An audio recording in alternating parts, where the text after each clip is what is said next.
Hello, in this video I'm gonna show you how to install the software for your Logitech Pop Keys keyboard on your Mac. This video will show you how to do it on Mac, so if you have Windows then you may want to find the video on Windows. You can also follow that, but this video, but the steps may vary, so I would suggest you going to the other video if you have Windows. And on the website that will be provided in the description down below, you'll see the download Pop Keys and select your macOS version. So click here, then click on Mac and select which version you have. If you don't know, then click on the Apple logo in the top left corner and click on About This Mac, and you'll see macOS. I have 15.2, so the 15.0 should work. And now let's click on Download Now. Also make sure that your keyboard is connected with your Mac.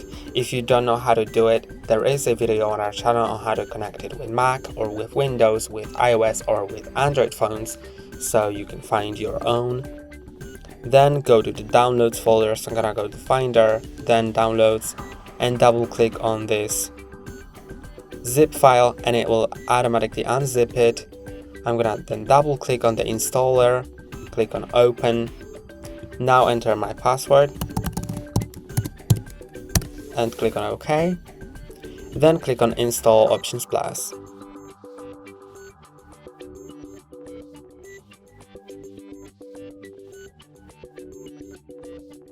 Now it took a while, but like 2 minutes, so it's fine. Then you can select whether or not you want to set diagnostics and usage data. I'm gonna click on yes, and you can see I'm connected.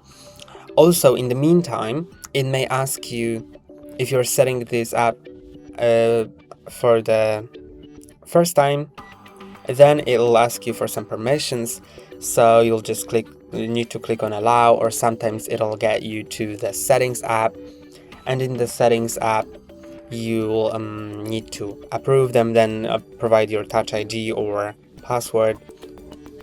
Now you can go to that keyboard. Also it'll ask you to sign in, so if you don't sign in you can still set up most of the stuff, but some stuff will be only available after signing in.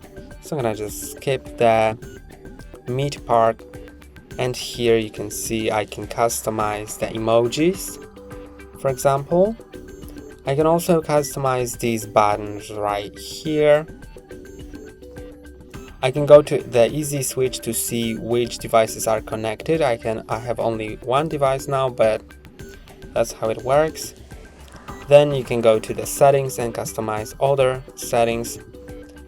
And that's all for today. Don't forget to like and subscribe. See you next time.